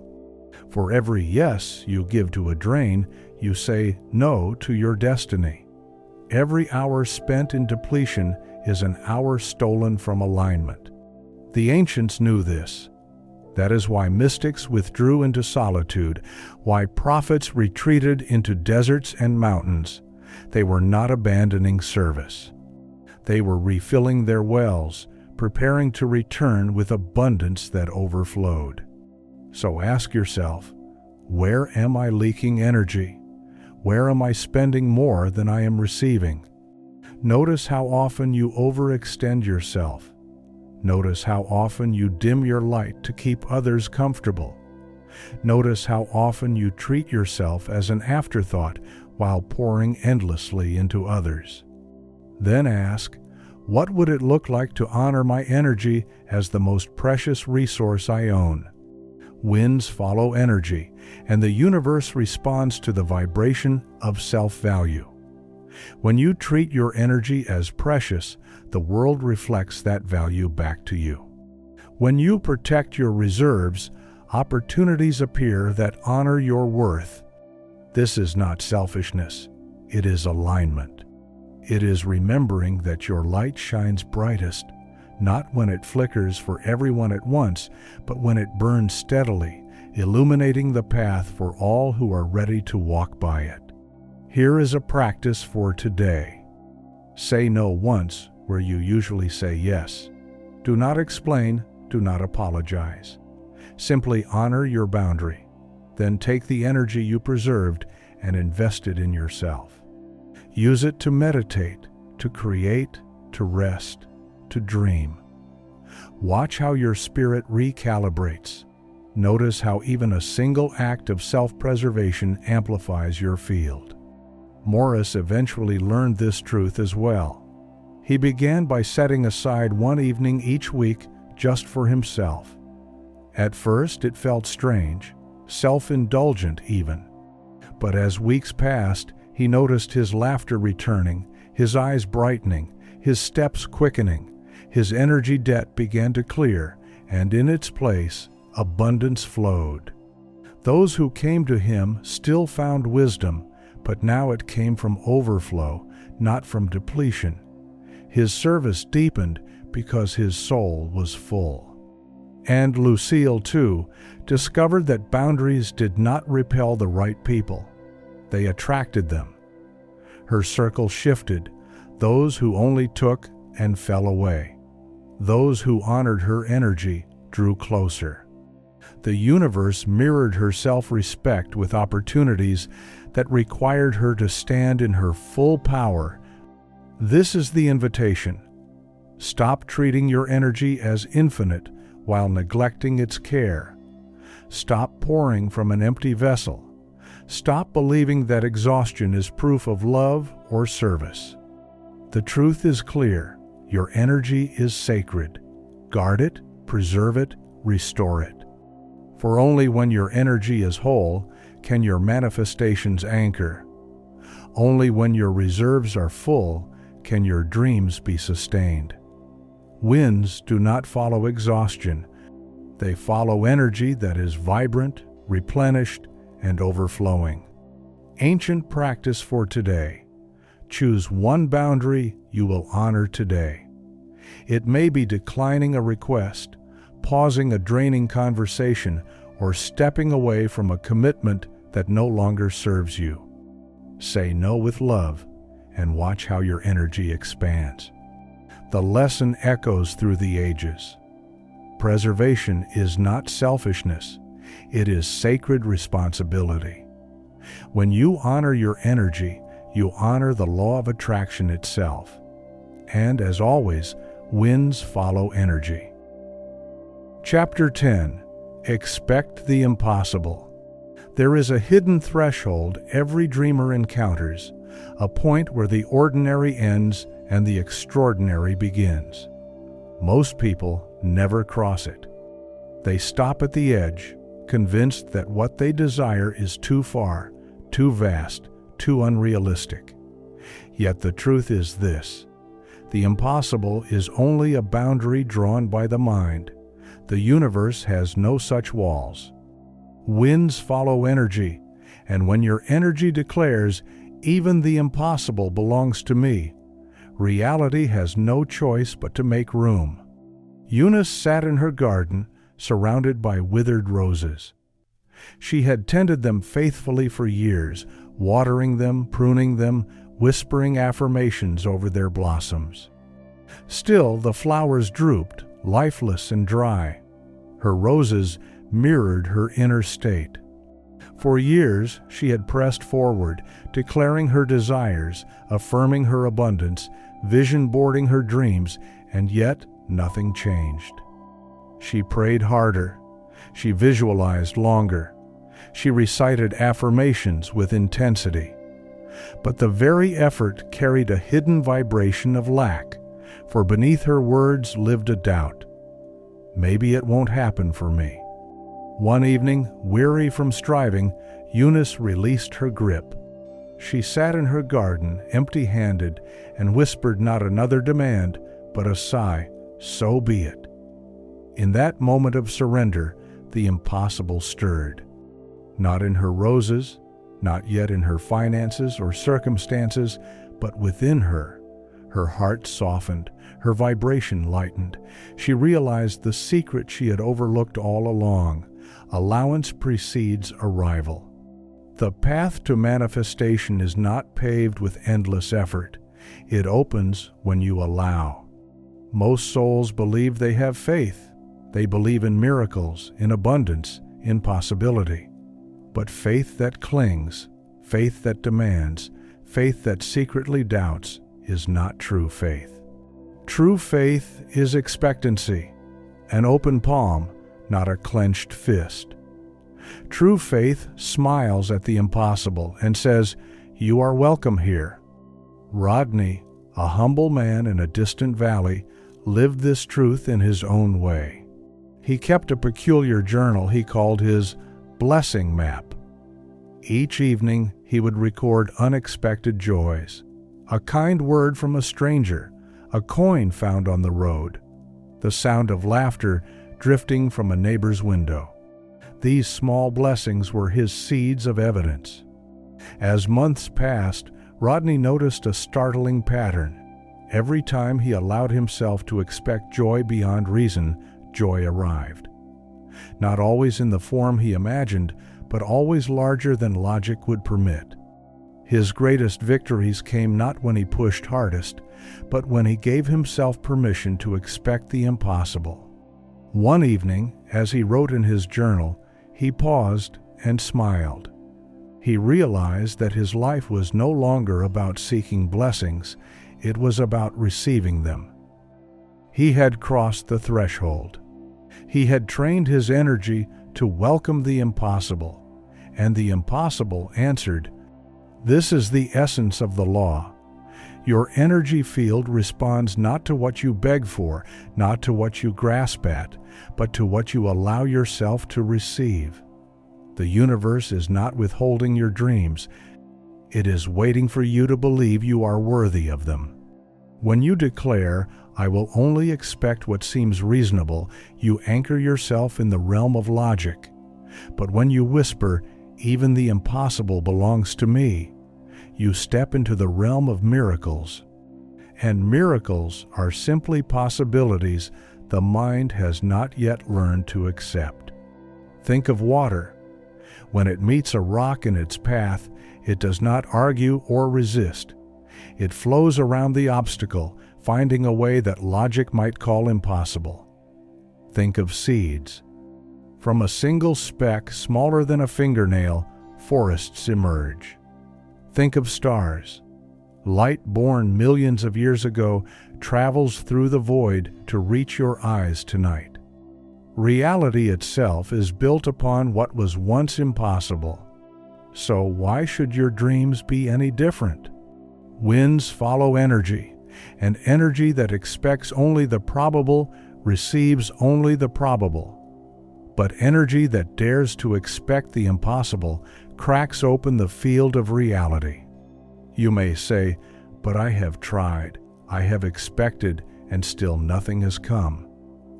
And to that, the universe answers, expectation is not wishing, it is being. It is holding the vibration of joy and worthiness even before the evidence arrives. Expectation is not desperation, it is certainty. It is smiling in the absence of proof. It is knowing in the absence of sight. Here lies the practice. Tonight, write down one dream that feels impossible. Not the small desires you already know how to achieve, but the one that makes your stomach flip, the one that feels out of reach, the one you have whispered in secret but never spoken aloud. Write it clearly. Then smile at it, not with longing, not with ache, but with delight. Whisper, "This timeline is available. I allow it now." Do not strain, do not calculate how. Simply allow. Eunice's withered roses remind us that constant striving without allowance dries the soil. Rodney's blessing map reminds us that expecting joy without reason waters the field.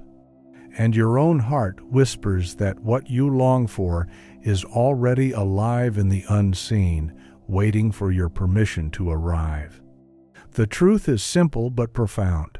The universe is not bound by the limits of your logic. It bends to the energy you emit.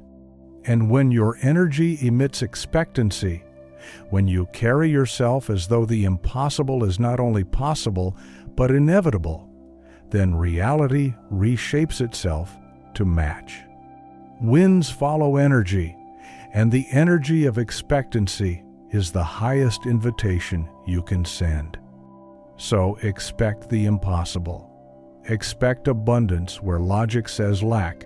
Expect love where history says heartbreak. Expect opportunities where the world says there are none. And when doubt whispers, answer with faith. The impossible is welcome here. Ancient practice for today. Choose one impossible desire and say aloud, "This is already mine. This is my timeline. I allow it now." Smile as you speak it, then release it to the universe with joy. The impossible is not as distant as you think. It is already circling you, waiting for your energy to open the door. And as always, winds follow energy. Chapter 11. Protect your altitude. The higher you climb, the thinner the air becomes. Those who have never ascended cannot understand what it takes to breathe at such heights. And yet this is the law of energy. When you elevate your vibration, you must guard it with care. For not every environment can sustain your new frequency, not every relationship can match your altitude, not every conversation can breathe where you now dwell. Winds follow energy, and if your energy is rising, you must learn to protect it. Everett lived in a mountain monastery where each day began in silence and ended in meditation. Over time, his inner work carried him higher than he had ever thought possible. His thoughts became lighter, his heart more peaceful, his manifestations swift. Opportunities flowed, synchronicities multiplied, and his very presence carried a glow that drew people near. But each time Everett returned to his village below, something shifted. He found himself pulled down by old conversations, complaints, gossip, arguments. His light dimmed in the heaviness of those gatherings. His energy, once radiant, flickered as though starved of oxygen. He realized then what few ever consider. The altitude of your energy must be protected. Just as a flame burns bright when sheltered, but flickers when exposed to wind, your vibration thrives in environments that honor it and falters in those that smother it. This is not judgment of others, it is spiritual physics. Energy seeks its own level.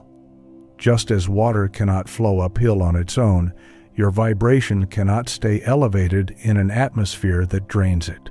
If you wish to rise, you must choose where you breathe. Pauline, a mystic in a bustling trading port, discovered this truth through lived experience. Her awakening had shifted her vibration to a higher state, joyful, intuitive, magnetic, but she noticed how certain gatherings left her weary. A single evening of gossip pulled her days backward. A few hours with complainers left her doubting her own clarity. So she began to decline invitations. She withdrew from conversations that dragged her down. She stopped explaining her light to those determined to see only shadows. At first, people called her distant. They accused her of pride. But as she maintained her boundaries, something remarkable happened. The universe rushed to fill her cleared space with new relationships, kindred spirits who breathed the same higher air. Her manifestations accelerated, her joy grew deeper, and serendipities became her constant companion. She had not abandoned anyone, she had simply refused to descend. Winds follow energy, and energy cannot soar in every environment. Some spaces are meant for you, others are not. Some voices nourish, others drain. To pretend otherwise is to sabotage your own altitude. Perhaps you have felt this. Perhaps you know what it is to leave a conversation heavy, to walk away from certain people tired, to notice your energy shrinking in specific environments. You may have dismissed it as mood, as sensitivity, as coincidence, but it is not. It is resonance. Your spirit is showing you where your altitude is being lowered. Protecting your altitude does not mean judging others. It does not mean rejecting them. It means choosing alignment over obligation, resonance over resistance. It means understanding that not everyone is meant to climb the same mountain as you, and that is as it should be. Winds do not follow you into every room. They follow the energy you bring. And when your energy is compromised, your winds delay. This is why boundaries are sacred. They are not walls that isolate. They are filters that protect your altitude. Every no you speak to what drains you is a yes to what sustains you. Every space you step away from creates room for higher resonance to find you. The truth is this: as you rise, not everyone can come with you. Some will resist, some will mock, some will try to tether you to their comfort zone. If you allow them, your energy will descend to match their gravity. But if you hold your altitude, the universe will deliver new allies, those who breathe at your height, those who can walk beside you on the higher paths. The higher you go, the fewer travelers you will meet. At first, this feels like loneliness. But soon you realize it is clarity. You are no longer in the crowd, you are in alignment. And alignment attracts only those meant to share your journey. Think of a flame again. In the right environment, it grows into a fire, lighting the way for all around. In the wrong environment, it sputters and fades. Protect your flame, protect your altitude. Here lies the practice. Today, notice where your energy dims. Pay attention to the conversations that leave you drained, to the spaces that feel heavy, to the patterns that pull you downward. Step away, even briefly. Protect your flame. Then affirm, I am rising, and not everyone is meant to breathe this air. Feel the truth of it settle in your bones. This is not arrogance. This is alignment. Everett returned to his monastery one final time, but now with a new vow, to guard his altitude as sacred. Pauline embraced her boundaries, and in doing so, found a tribe aligned with her frequency. And you too are called to remember that your light is precious, your energy rare, your altitude worth protecting. Winds follow energy, and energy that rises without protection will soon fall. But energy that guards its altitude becomes unstoppable. Ancient practice for today. Withdraw from one draining environment, even if only for an hour. In the quiet that follows, place your hand on your heart and whisper, My altitude is sacred. I rise, and I am sustained. The universe does not ask you to descend. It invites you to protect your rise. For only in maintaining your altitude can you hold the winds waiting for you at the summit. Continue the continuation and remember to make it more than 1,000 words in paragraph style. Chapter 12. Nothing missing. Each morning before his feet touched the floor, Floyd would begin his day with a silent inventory of lack. He would scan his world like a merchant counting debts, the opportunities not yet found, the connections not yet made, the wealth not yet earned. Before the sun had even risen, his heart had already grown heavy with what was missing. Yet here is the paradox. Lack does not truly exist. It is not a condition of life. It is a condition of perception. Abundance is not something to be earned in the future. It is the natural state of existence right now. Winds follow energy, and when your energy is tuned to lack, life mirrors emptiness. But when your energy shifts to recognition, you realize the truth. Nothing is missing. One cold winter morning, Floyd's ritual of lack was interrupted. He awoke as usual, heart weighed down, until a sudden thought pierced his gloom. Instead of counting what wasn't there, he reached for the blanket wrapped around him. He touched its warmth, feeling gratitude for its presence. He noticed sunlight spilling through his window, flooding the room with golden light. He inhaled, feeling the rhythm of breath, each one a gift, each one proof that life flowed endlessly through him. For the first time in years, his morning inventory shifted from absence to presence. And something remarkable occurred. His energy lightened, his mind cleared. Opportunities he had long overlooked suddenly became visible.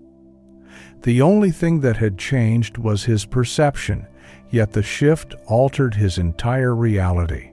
The universe operates by reflection, not by judgment. It does not measure your worth and decide what you deserve. It simply mirrors the frequency you hold. When you vibrate in lack, it confirms lack. When you vibrate in abundance, it reflects abundance. Look at nature. It knows no scarcity. Trees do not ration oxygen. The sun does not invoice the earth for its light. Rivers do not demand payment for their flow. All of creation exists in perpetual generosity. Lack is not truth, it is illusion. Bernice, a woman living with only a few coins in her purse, embodied this truth. One afternoon, she heard a musician playing on the street. His melody stirred her soul, awakening something deep within. Without hesitation, she gave him her last coin, not from duty, not from desperation, but from joy. Her act was not logical. By the world's standards, she had little to spare. But her energy spoke differently. Her giving was an act of trust, a declaration that she lived in an abundant universe.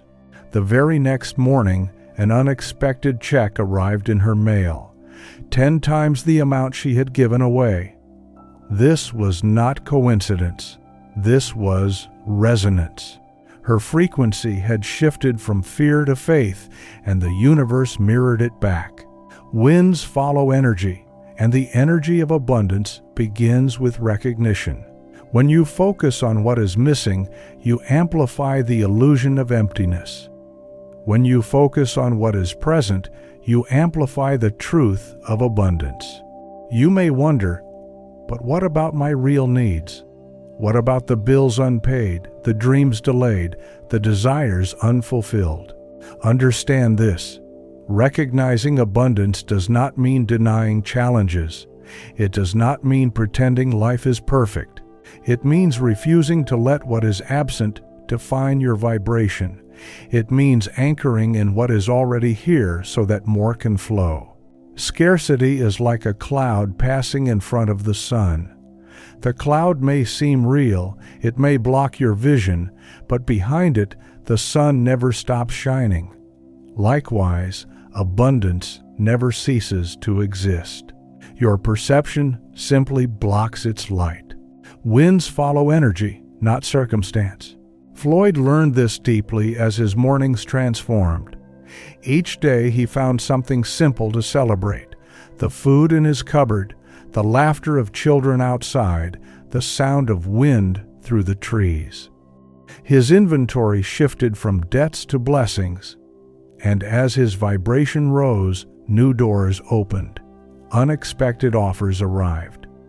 Solutions to long-standing problems revealed themselves. His circumstances followed the shift of his energy. This is the hidden secret. Your world is not waiting for more abundance to exist. It is waiting for you to recognize the abundance that already surrounds you. Here lies the practice. Each morning, before you count what is absent, list 5 things you already have that someone else is praying for. Write them down, speak them aloud, and after each one, say, "Thank you." Do this not as a ritual of obligation, but as an awakening. Let your heart swell with recognition. Let gratitude become your default setting. Virginia Woolf once said, "Nothing is missing but our recognition." That is the law in its simplest form. You are not separate from abundance. You are surrounded by it. Every breath, every moment, every gift of life is proof. When you live in recognition, your energy changes. You walk differently. You speak differently. You radiate a presence that draws more to you. People notice it without knowing why. Doors open without your forcing.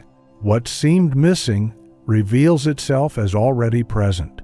Winds follow energy, and the energy of recognition is unstoppable.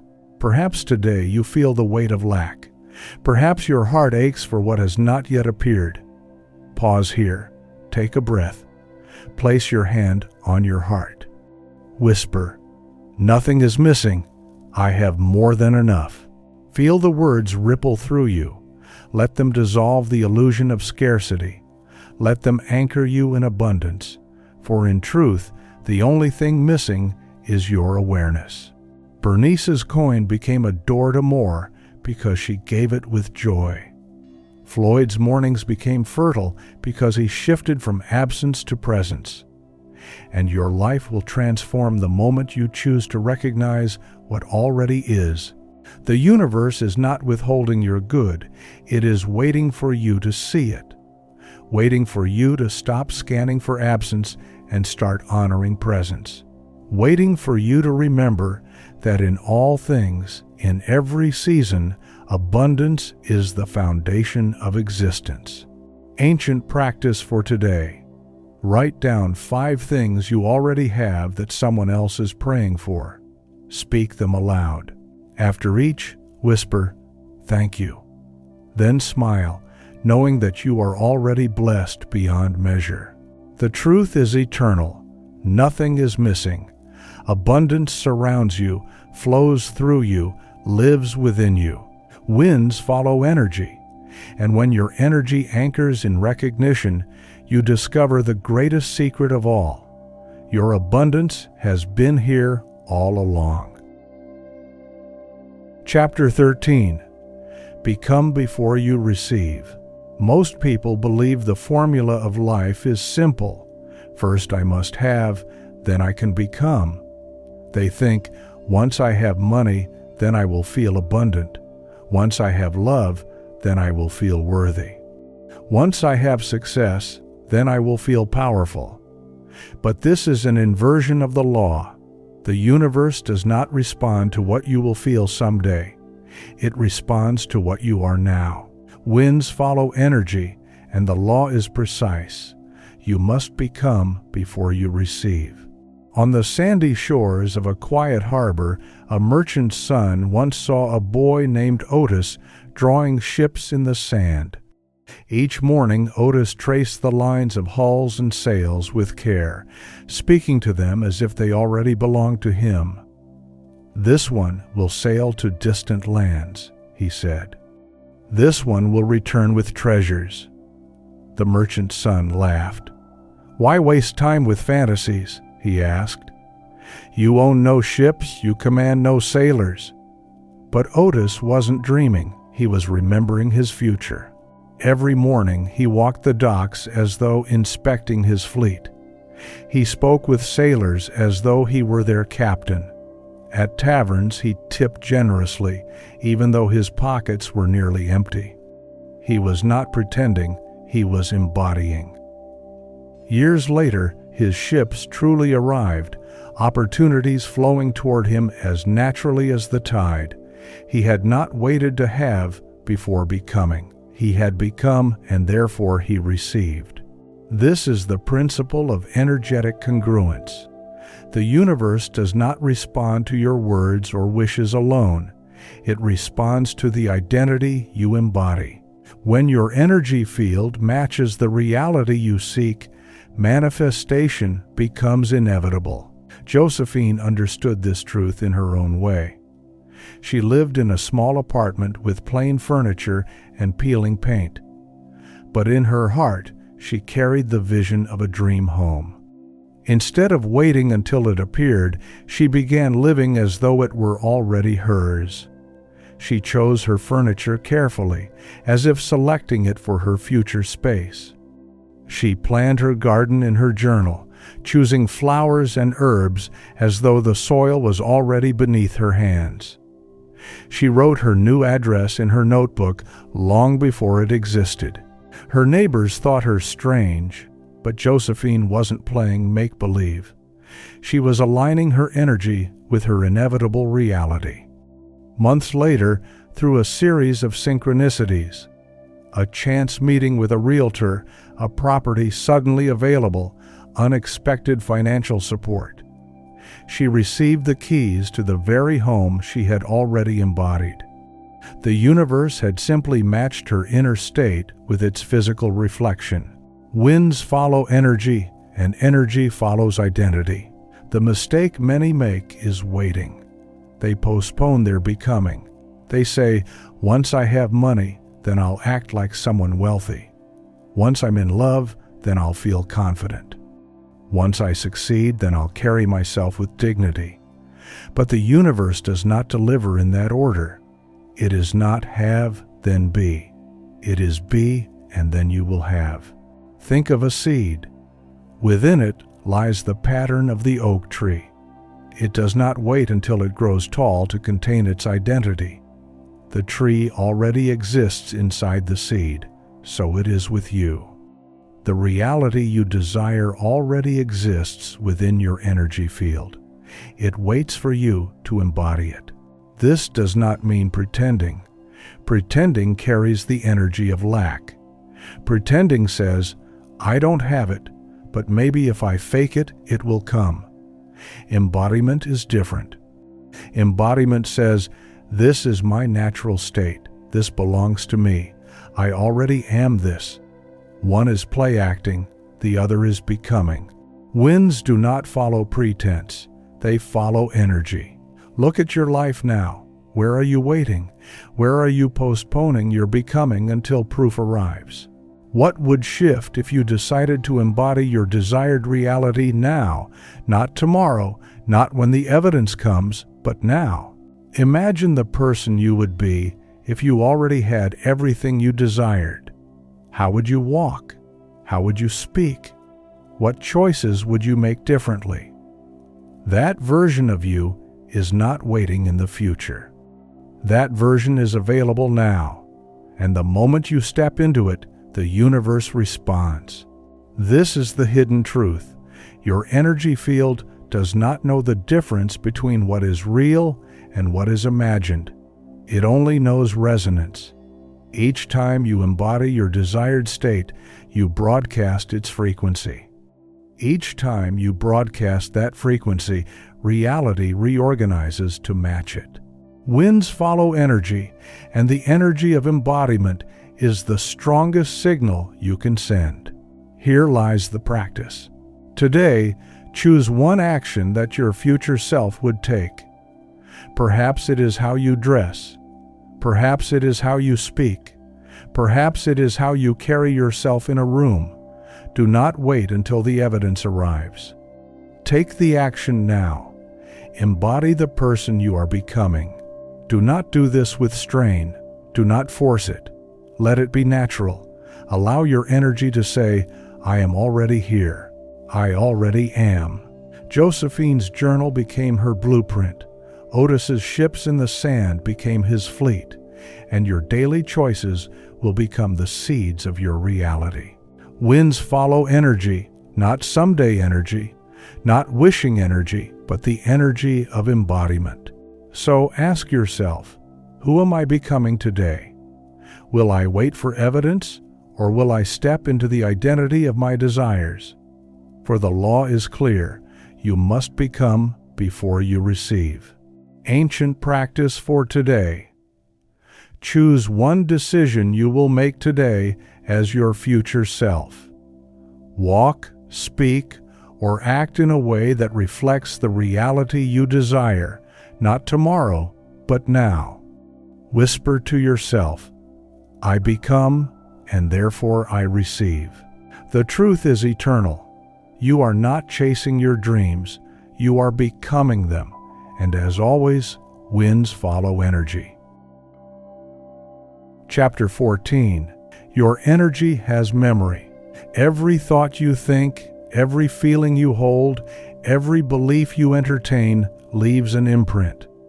Like footsteps pressed into sand, your energy records everything.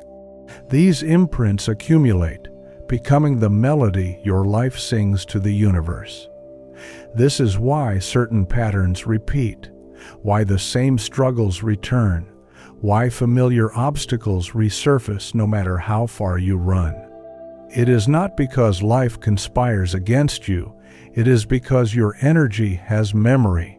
In a distant marketplace, Hazel, a merchant, sold her goods beneath a striped awning. No matter how she improved her merchandise, no matter where she moved her stall, she always attracted the same type of customers. Those who haggled harshly, who questioned her worth, who treated her as though her offerings held little value. At first, she blamed her luck, then she blamed the economy. Finally, in quiet reflection, she realized the truth. It was not her goods that drew such treatment. It was her vibration. Years earlier, she had been told she wasn't worthy, that she would never amount to much. That frequency lingered in her like a shadow etched into her field. Without meaning to, she carried it everywhere. The universe simply mirrored it back. Her energy remembered, and until she rewrote that memory, nothing could change. This is the law. The universe does not respond only to your surface thoughts. It responds to your deepest patterns, the emotional codes stored in your cells.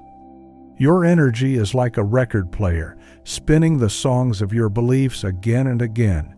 If you want a new melody, you must change the record. Claude, a wandering musician, discovered this one night beneath a canopy of stars. He had spent years playing for audiences who refused to pay him fairly. Again and again, he found himself disrespected, undervalued. At last, sitting alone with his instrument, he remembered his father's words. "Artists are worthless. Music will never feed you."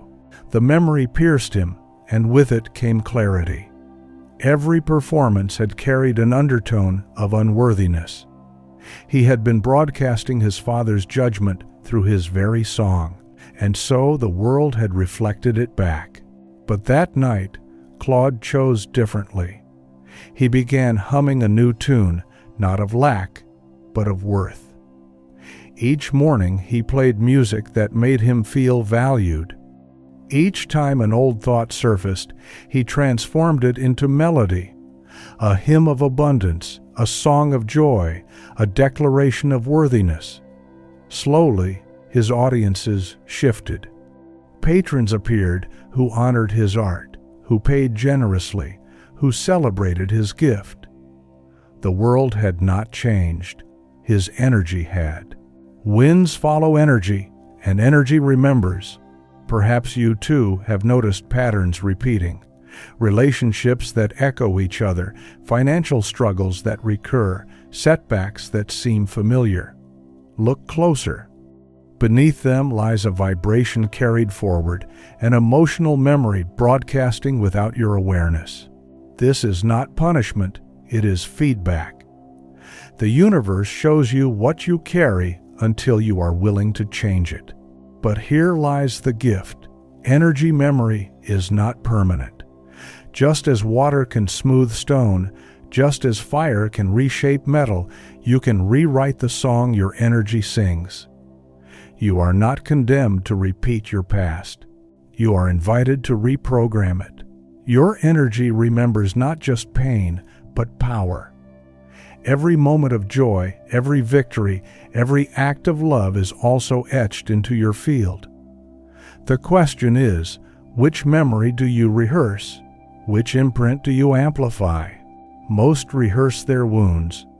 They repeat old stories, replay past failures, rehearse their disappointments until they become their dominant frequency. And the universe obliges, sending them more of what they vibrate. But when you choose to rehearse joy, when you amplify moments of success, when you replay worthiness, your field rewrites itself. Your melody changes, and life, as always, responds in kind. Winds follow energy, and the energy you rehearse becomes the future you receive. Vincent, a painter, once carried a memory of failure so heavy it blocked his art. Each canvas became a battlefield, each brushstroke a struggle. His mind replayed his critics' voices, reminding him of mistakes, mocking his ambitions. The memory of failure lived in his hand, his brush, his colors. One morning, exhausted, he decided to stop fighting. He sat before his canvas and whispered, "I forgive the past. I bless what was. I allow what is next." He began painting not from pressure, but from play. He allowed color to flow freely, forms to emerge without demand. As he did, something magical happened. The memory of failure lost its grip. His field began recording a new melody: freedom, joy, expression. Collectors soon noticed a shift in his work. His paintings shimmered with life, and opportunities opened. He had not only changed his art, he had changed his energy's memory. This is the invitation. Forgive the past, rewrite your field, speak new codes into your energy. For though your energy remembers, it is always willing to be renewed. Here lies the practice. Stand still, close your eyes, place your hand upon your heart and whisper, I forgive my past, I bless what happened. I rewrite my code with worthiness and joy. Repeat until your body softens, until your breath deepens, until you feel a shift. Know that in that moment, your energy memory is changing. Hazel's customers mirrored her hidden vibration until she chose worth. Claude's audiences reflected his father's voice until he began to sing a new song. Vincent's art was bound by the memory of failure until he released it, and you too are not bound by what has been.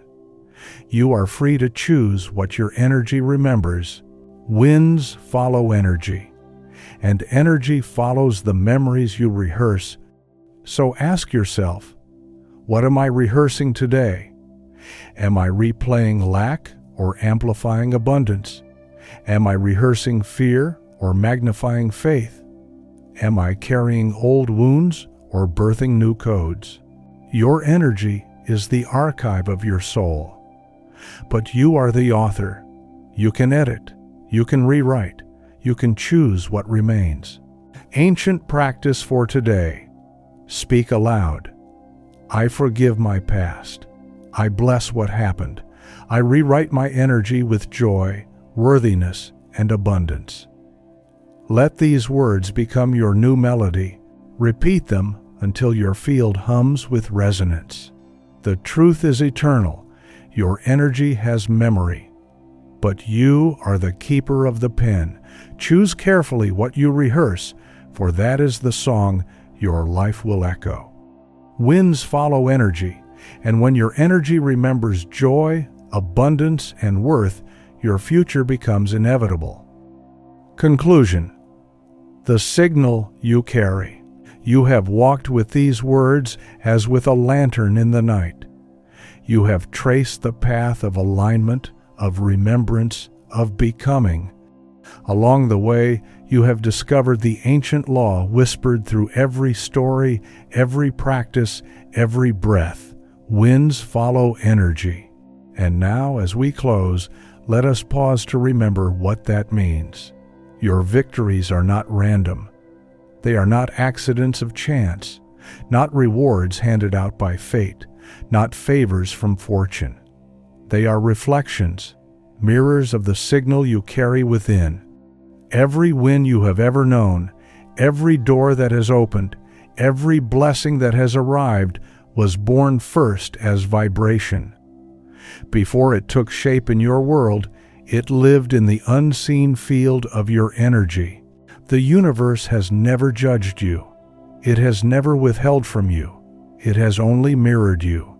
That is its law, its rhythm, its music. Winds follow energy, always. Through these chapters, you have seen the truth revealed.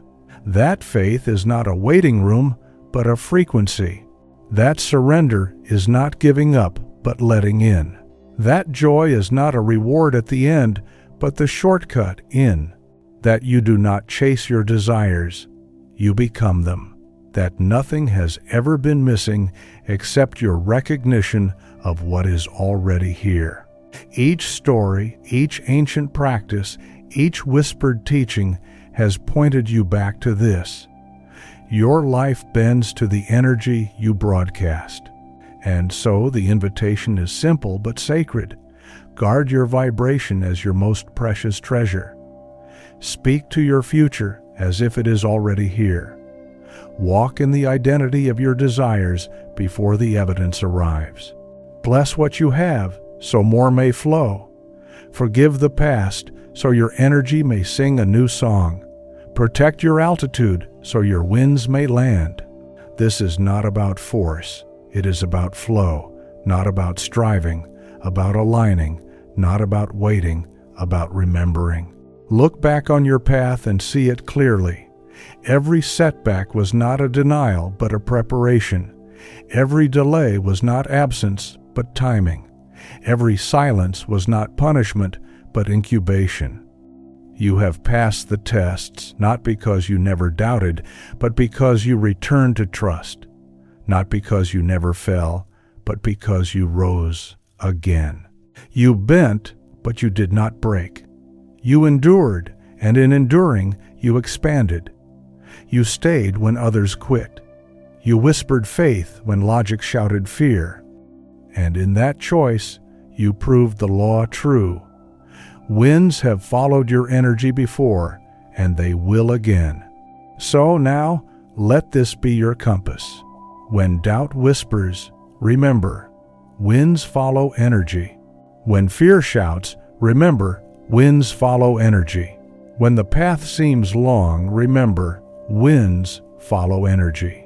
Let this law become your daily breath, your quiet knowing, your unshakable truth. Because your next win is not far away. It is already circling, already approaching, already waiting for the moment your energy opens the door. The signal you carry will call it in. And this time, you are ready. If these words have stirred something within you, I invite you to carry this truth forward. Guard it. Share it. And when you are ready for the next step, I have handpicked another sacred journey for you, one that will deepen your remembrance and expand your power. But for now, breathe deeply, smile softly, and know this: your energy is the cause, and your winds are the inevitable effect. Winds follow energy, always.